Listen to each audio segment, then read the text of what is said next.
Brent Fikowski with the Professor Project. Another fabulous week of training coming at you. February 10th to February 16th. I'm really excited about this week. And if you're not on the Professor Project and you're watching this video, I mean, what are you doing? But if you are, let's dig into it. I want to talk a little bit about something specific, a few actionable, very specific things you can do to make this week's training that much better. Now, obviously, I believe in what's written on the page for this programming. You know, it's mine. But I still think that the primary difference between people that have success, I guess in anything in life, but certainly in the sport of CrossFit, is how you do it, not what you're doing, right? So if you can really focus and give that little bit more effort and also focus outside the gym, eat healthier, get to bed earlier, show up to the gym earlier, warm up, you know, those are some actionable things you can do. Over time, it's going to pay off big time. So one of those things, and I mentioned it on my personal Instagram, was the use of a metronome. This is something that I did quite a bit during my training, and I did it not all the time, like not even once a week, but every now and again I would do it. I've done it for deadlifts, I've done it for dumbbell snatches, I've done it for GHD sit-ups, pistols, air squats, double unders, and this week we're going to mostly talk about double unders and burpees. Burpees is probably the best use for it. Because if you're not careful, burpees can start getting really slow. But if you have a metronome, burpees become more like running while you're looking at your watch, or running on a treadmill, or, you know, rowing and you're looking at the monitor, right? So if you have that metronome to keep you honest, it's going to be a lot easier to maintain a certain pace that you need to maintain. So what we're going to do is we're going to look at the workout on Friday. Now, this is just in the Fikowski training, not in Essentials. So if you're doing the 2-a-day, you're going to see this workout. If you're doing the Essentials program, if you really want to squeeze this one in because you're just dying to use a metronome to time your burpees, you can find a way to squeeze it in and take something else out. So Friday, the workout is written as this: 6 sets at a sustainable effort, a 5-minute AMRAP with 3-minute rest between. The 3-minute rest is an easy bike. So the 5-minute AMRAP, you're going to row for 500 meters for the men, 400 meters for the women. Take about 2 minutes. 20 bar facing burpees, going to take a minute or a minute 30. And then AMRAP calorie echo bike. So you're going to be working for about, 3 to 4 minutes on the first piece, and then you're going to have a minute AMRAP to just have a sustainable output on the echo bike, rest 3 minutes. It's going to be tough. You want to make it tough, but it should be something where you're getting the same calories every time. So this is a great opportunity. In that first round, just go based off feel. Right? Row at a pace that you could hold for, like 10, 15 minutes. So maybe that's like, for me, that would be like a minute 50 per 500. Immediately get off, do some like kind of fast burpees, and then breathe it out on the echo bike. So when you do those burpees, this is what I want you to do. I want you to, before you hit the ground, I want you to look at the clock. Check the clock and see what time you're starting those burpees, okay? As soon as your feet hit the ground on that 20th burpee, I want you to look back at the clock. I want you to figure out, as you get on the bike, how long did that take me to do 20 burpees? So if it was a minute, that's 60 seconds.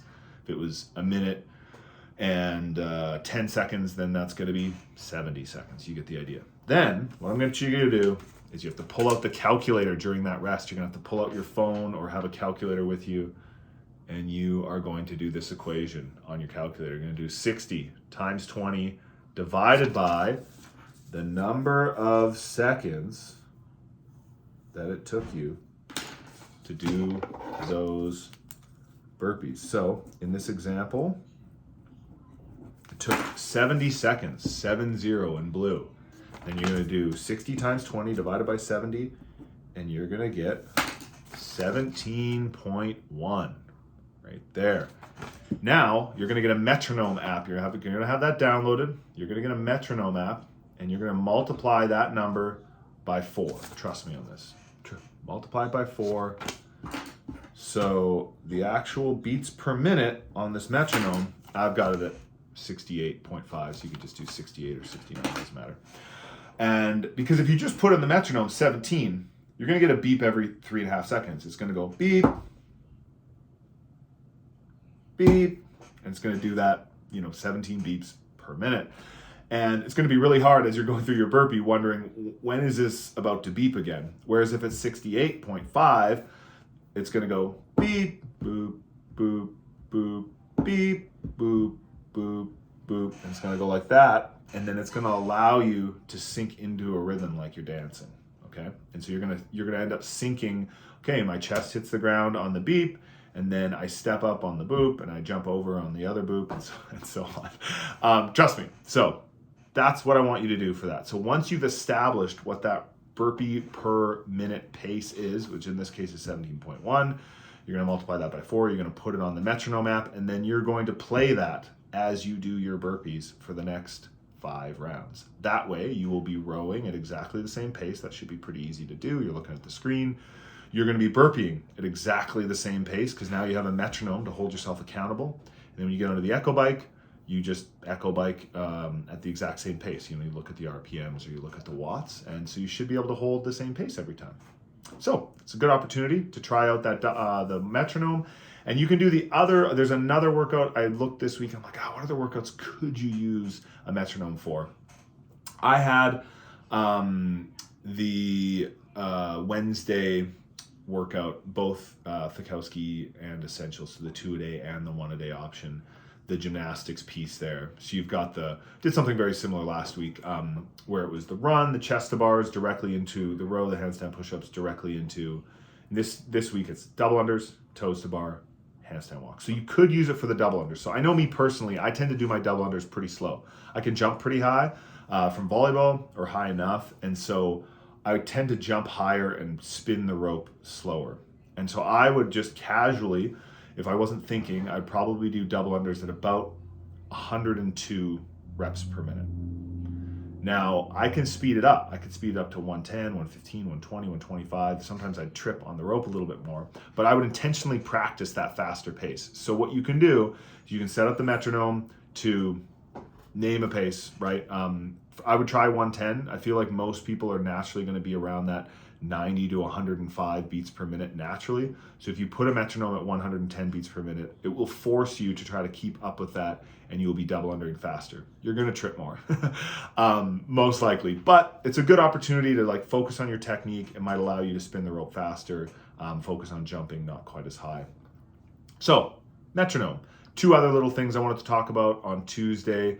Really focus on the quality of those overhead holds. I know sometimes you can just roll through those. It's the end of the session. It's the double kettlebell. You're just holding the kettlebells overhead. Really focus on quality there. Think about it like a handstand walk. Really try to crunch down in the core. Really open up in the shoulders. Don't be looking up. Look straight ahead. Keep those elbows locked. Really push into the ceiling. Think about squeezing the glutes, squeezing the quads. I want, if you're looking at someone from the side, I want it to be perfectly straight. No arching in your back to hold up those kettlebells. Little things like that, if you do that every single time, it's going to make a really big difference long term in your shoulder health and in your ability to do handstand walks, or in your ability to do overhead walking lunges, or even heavy squat snatches or high rep overhead squats. So really try to work on that quality. I find it a little easier to hold the kettlebells overhead than dumbbells, so should be that way for you. Good opportunity to do that. And lastly, on that day with the split jerks, as you warm up, try to split jerk with both feet. Something I like to do. I could do it up until about 70% of my 1 rep max, maybe even 80%. Be careful. But even in the warm up, just give it a shot. It's a fun thing to do to kind of work on that unilateral motion. So that's it. That's coming up on 10 minutes. Enjoy this week of training. As always, if you have any questions at all, hit me up on Train Heroic. Happy to help. And excited to see everyone rip into it this week. And get out those metronomes. I want to see those videos of the of the clicking as you do the burpees. It can be a little maddening as you hear the beeping and you're doing burpees after burpees, and the only thing you hear is beeping, especially if you don't have something to record it and play music and do the metronome. Sometimes the only noise in the gym is that metronome, which can drive one crazy. But if you're doing this training, you're probably already crazy. You're already there.